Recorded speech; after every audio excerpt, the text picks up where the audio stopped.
Aloha and good afternoon. Thank you for joining us here on This Is Now. I'm Dylan Ancheta in the H&N Digital Center. First at noon today, the world is marking 1 year since the brutal terrorist attack by Hamas. That attack killed about 1,200 men, women, and children, including 46 Americans. It also set off an international conflict in the region and increased tensions, leading to protests around the world. Natalie Brand reports.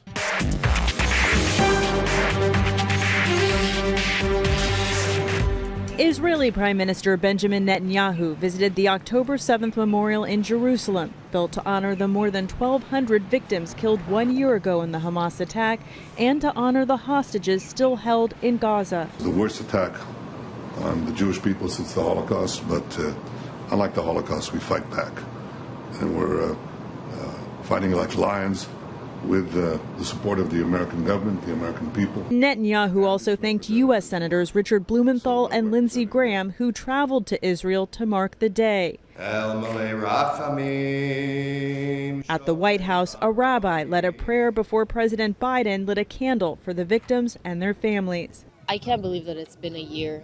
I mean, we're suffering, but I can't even imagine how much Omer is suffering. Yasmin Magal attended a remembrance on the National Mall in honor of her cousin Omer Nutra, an Israeli-American citizen and New York native who was one of about 100 hostages still being held in Gaza. What do you think is going to help bring back Omar and the other hostages who remain? I think the leaders of the world need to work together to get a deal. Sadly, we do have to make a deal with Hamas, because this is the only way to get them back alive. As people in the Middle East fear a widening conflict, demonstrators in the region protested the year-long war that has also killed an estimated 40,000 Palestinians. Back at the memorial rally in Washington, Do you think that the Middle East can have peace? Of course. Bahram Faruzanfar, originally from Iran, says he's standing with Israel and praying for peace. Natalie Brand, CBS News, the White House. Back here at home, a 60-year-old man is behind bars after allegedly stabbing and killing a fast food worker and seriously injuring another. We're told the attack happened after a dispute at the Wendys in Nanakuli on Farrington Highway. Police were at the scene around 9:50 yesterday morning. Here's what HPD had to say about the investigation. The suspect, a patron of the establishment, was moving furniture. Victim 1, a 22-year-old male employee, approached the suspect and asked him to stop moving the furniture. An argument ensued when the suspect called Victim 1 a derogatory name. EMS treated and transported both employees to the hospital, where the 22-year-old later died from his wounds. According to the HPD arrest log, Reynaldo Cheney was taken into custody just before 10 a.m. yesterday. While Cheney doesn't appear to have a criminal history, records show he's been cited more than a dozen times in recent years for illegal camping and violating other park rules. Honolulu police charged 43-year-old David Hyde on Saturday. He's accused of stabbing a 34-year-old man in Wyke near Hobron Lane Friday morning. The victim was rushed to the hospital in critical condition. Hyde's bail is set at $20,000. Smash and grab thieves continue to wreak havoc on Oahu businesses. Sources tell H&N investigates that at least 5 different shops and restaurants were hit this past weekend alone. 3 of those break-ins were reported at Kapolei Marketplace just after midnight Saturday morning. We're told the businesses all had their windows smashed, and sources say multiple cash registers were stolen. The owner of El Mariachi says he's baffled that crimes like this could happen right around the corner from the Kapolei police station. Insane. I mean, these guys, they know what they're doing. They're coming in, getting cash. They don't really care about there's a police station there. As long as the police and the state doesn't do anything about this, they're going to keep doing it over and over and over. And this was not the only business targeted over the weekend. Around 11 Saturday night, Aloha Island Mart in Waianae had its front door shattered. Sources say it appears thieves there were after the alcohol. And on Sunday morning around 5:30, records show suspects tried to break into the Coach store in Waikele. We're told it didn't appear anyone actually made it inside. Over the past year, there have been well over 100 smash and grab burglaries across the island. If you have any information that can help police identify the suspects, you're asked to call Crime Stoppers. Their number, 955-8300. In national news, the Supreme Court is back. The justices returning to the bench today with an agenda that includes cases on guns, pornography, transgender medical care, and much more. Brian Abel joins us now with more. There are 40 appeals cases that this court has decided to rule on so far, and only a handful of those have the clear potential for major political controversies. But this upcoming election, it could throw the courts a curveball. The 9 Supreme Court justices returning to their bench today as polls show trust in the court nears record lows. I think there's a good reason for it to try to avoid hot-button issues. The real question is, will it be able to?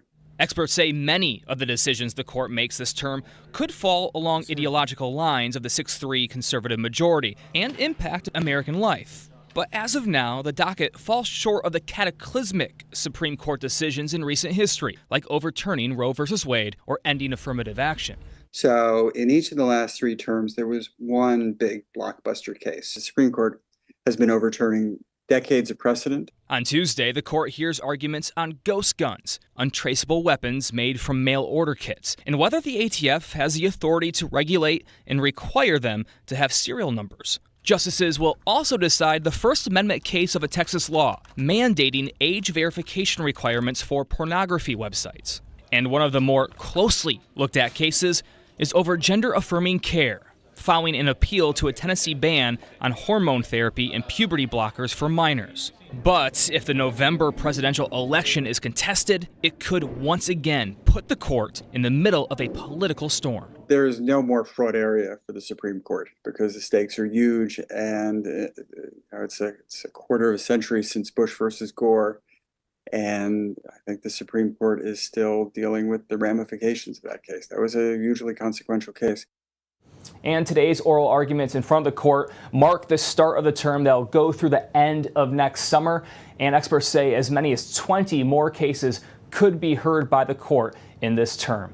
In Washington, I'm Brian Abel reporting. Another powerful hurricane is taking aim at the southeast. Hurricane Milton is now a Category 5 storm, and it's moving just north of Mexico's Yucatan Peninsula. CBS's Christian Benavides is in St. Petersburg with more on emergency preparations.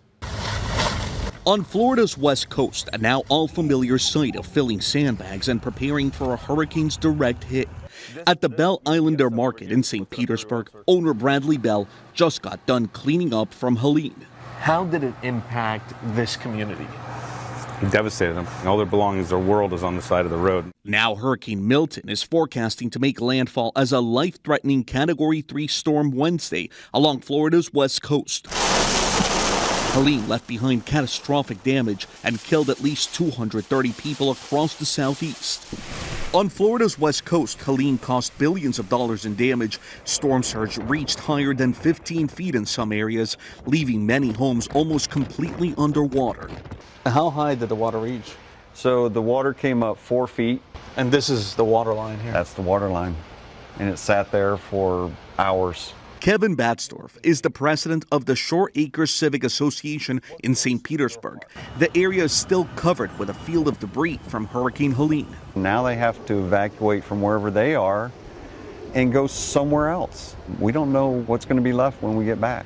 And debris is still piling up at this waste facility where we met up with the mayor of Tampa. What's your concern for people who say, oh, well, I'm just going to stay and ride this out? That mindset is going to take your life. If you choose to fight with Mother Nature, she wins 100% of the time. People across the Tampa Bay area are waiting in lines for hours to get sandbags as they prepare for Hurricane Milton. At this point, officials are deeply concerned about the piles of debris that are out there. There are 2 major concerns. One, that it could go flying, and 2, that it could clog up storm drains. At least 51 Florida counties are under a state of emergency. Christian Benavides, CBS News, St. Petersburg, Florida. A consumer alert, some Ram truck owners will need to take a trip over to the dealer. Chrysler is recalling more than 129,000 of its MyRam 1500 pickups that were built in 2023. The National Highway Traffic and Safety Administration says there's an issue with the steering column control module in these vehicles. Officials say the glitch could cause drivers to erroneously signal for a lane change, which could result in a potential accident. Drivers of affected trucks will receive a notification in the mail. Repairs will be made free of charge. Nurses at Kapi'olani Medical Center returned to work Sunday morning after a lockout that lasted more than 2 weeks. It comes after the hospital's 600 nurses voted in favor of the new contract. We caught up with some of them as they gathered outside the hospital before the start of their 7 a.m. shift. From this point on, it's a different day. We're a fighting union. We don't accept less. We deserve better. That's what you fought for. The new contract includes 3.5% pay raises annually over the next 4 years. The hospital will also implement a matrix that adjusts staffing based on a patient's condition and needs. New at noon, a short time ago, a press conference just wrapped up announcing that the University of Hawaii's Cancer Center has once again been recognized or renewed as a Federal National Cancer Institute designated cancer center, receiving its best score in a decade. This signifies the highest standard of scientific rigor and the center's impact on the community and its patients. The UH Cancer Center's NCI designation places it among only 72 cancer centers in the nation and in the top 4% of all U.S. cancer centers. This NCI designation is a seal of approval that makes all the work of the UH Cancer Center possible. And all the things that we do, they are saying that we're great and we have a great plan for the future.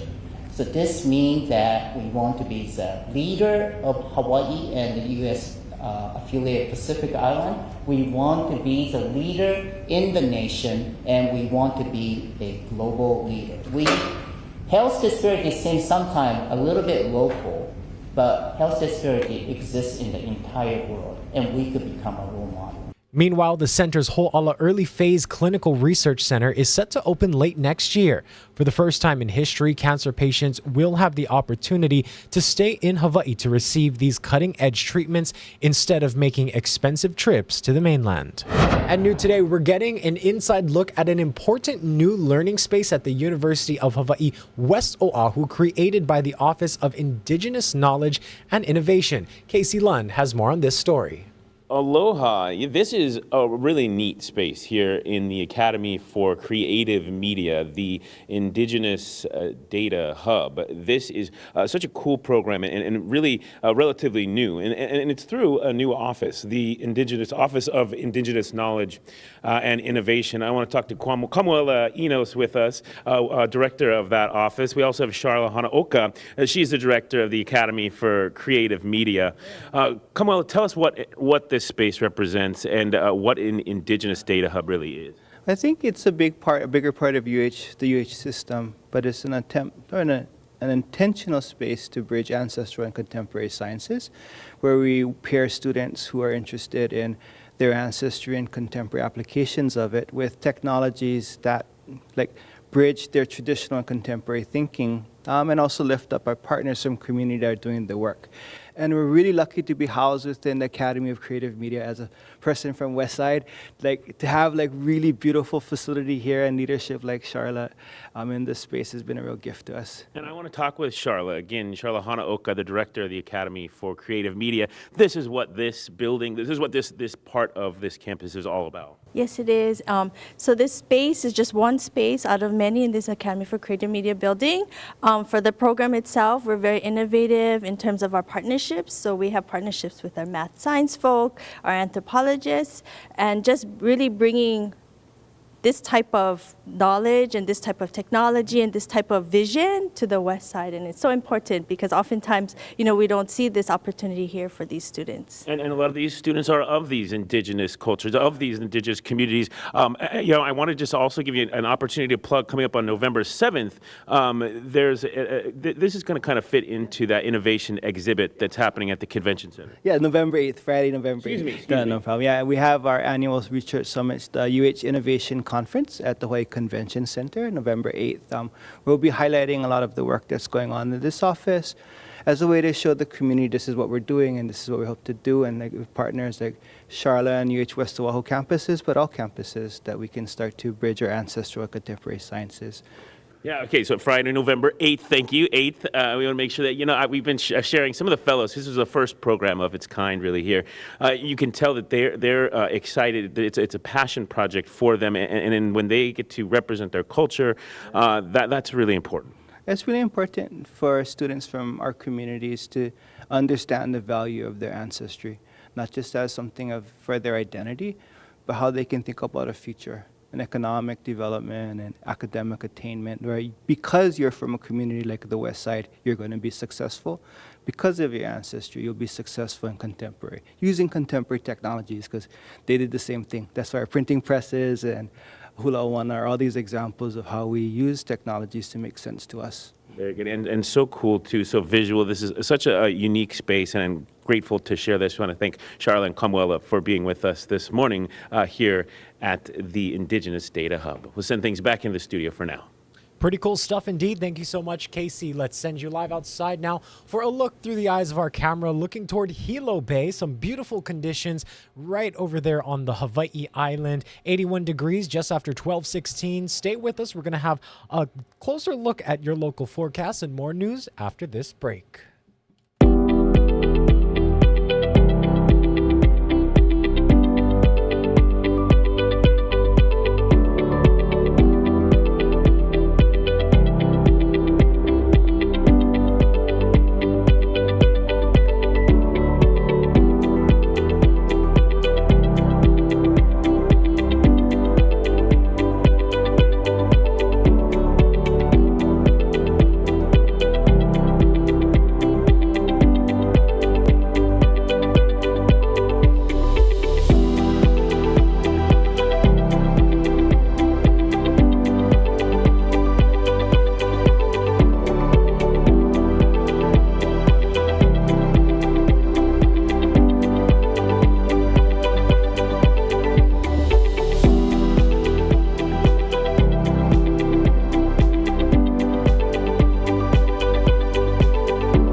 Hope you're having a beautiful Monday. Fall break for many keiki out there. We have the trade winds becoming a little stronger this week. Remember, over the course of the last couple of days, a few pop-up showers with some instability. We'll have that lingering over the mountains over the far western end of the state today, but a more stable air mass and nice fall break weather for us. Mauka clouds build in, nice overall, especially over the far eastern end. We're talking about a few passing showers, especially during the morning and at night. The big story today will be the surf, but we're tracking a few pop-up showers in the forecast. And then Wednesday, Thursday, back to normal windward and Mauka showers for us. Trade winds gradually climbing anywhere from 10 to 25 miles per hour. That'll bring on a small craft advisory back in the forecast. But for now, just under advisory levels when it comes to this new swell.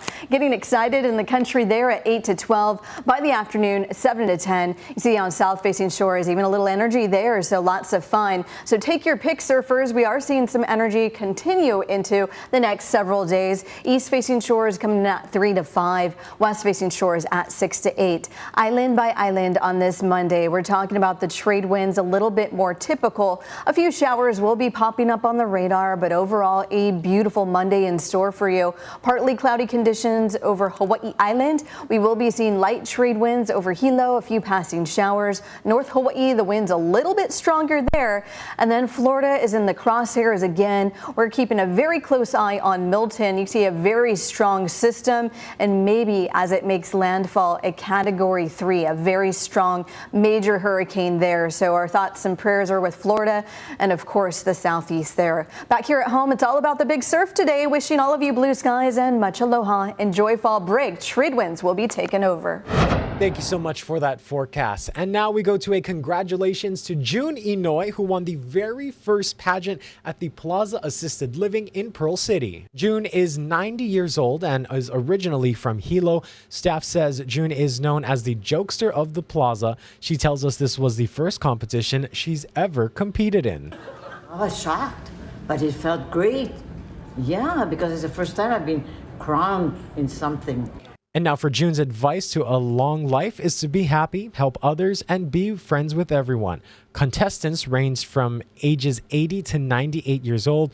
They were judged on poise and interview. And over on Hawaii Island, the Hamakua Sugar Days Festival began in Honoka'a. The festival runs for 2 weeks and marks 30 years since the last local sugar mill closed. Activities include contest-themed nights, keiki activities, a golf tournament, and the interactive educational displays that capture the sugar era's rich history. This is what Hawaii is all about. The plantation days may have been gone, the plantations may have been replaced by tourism, but at the same time, our stories are still here. My grandfather worked for over 40 years at Hamakua Sugar, my dad for 11 years, but they worked those years not just out of loyalty to the company, but they did it because they loved this community. And those were good jobs that provided for themselves and their families and for me. And I am here today to just be part of that celebration. This is the first year of the festival. For a full schedule of events, visit hamakuasugardays.org. The world of gospel music has lost a singer with a heavenly voice. Sissy Houston, mother of Whitney Houston, has died. That's according to a family representative. The New Jersey native started singing at the age of 5 and years later formed the Sweet Inspirations. That group served as backup singers for several legendary acts, including Otis Redding, Dusty Springfield, and Wilson Pickett.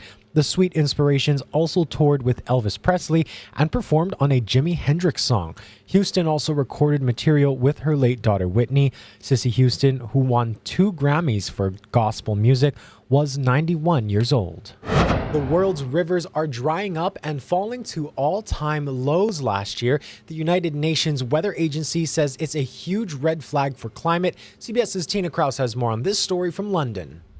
2023 was the most parched period for the world's rivers in more than 3 decades. The World Meteorological Organization says record heat caused prolonged droughts in some regions, leading to the driest spell in 33 years. We had never such a large area around the world which was under such dry conditions. The United Nations report shows large parts of northern, central, and South America suffered severe drought last year, with the Mississippi and Amazon River basins seeing record low water levels.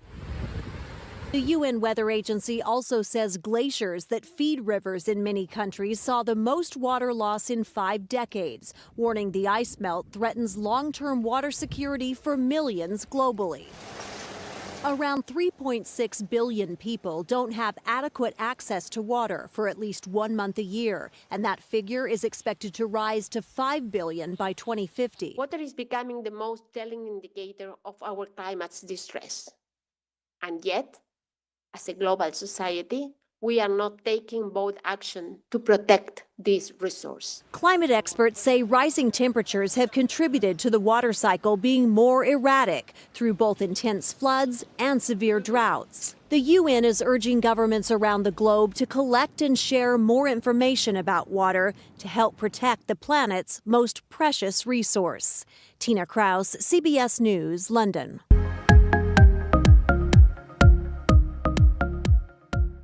And in today's good news now, a family will help make their son's dream come true at a Chiefs football game tonight. Chiefs fans enabled an Indiana boy with a heart defect to attend Monday night's football game. Reporter Claire Bradshaw has more. Tell me what is going to be bringing you to Kansas City on Monday? My dream came true. 5-year-old Josiah has been dreaming of the Kansas City Chiefs, and his dream is coming true. What's up, Trav? This video is for you. Thanks to some generous fans seeing this TikTok his mom, Dory, posted. This is the finger I got. Chiefs fan Tony Arnone gave the Indianapolis family his tickets so Josiah can see his favorite players, Patrick Mahomes and Travis Kelce.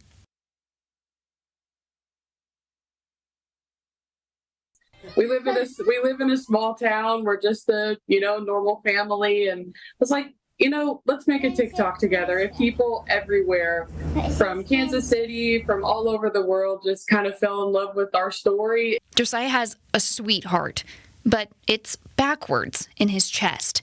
So his life has been full of open heart surgeries and hospital visits. I look back at his life and everything he's been through. We didn't even know if he's going to be here alive today with us. So, and being able to see him have a dream come true like this, it's really heartwarming for us after everything. Well, hopefully they enjoy the game tonight. Thank you so much for tuning in to This Is Now. We hope you have a wonderful rest of your day. Aloha.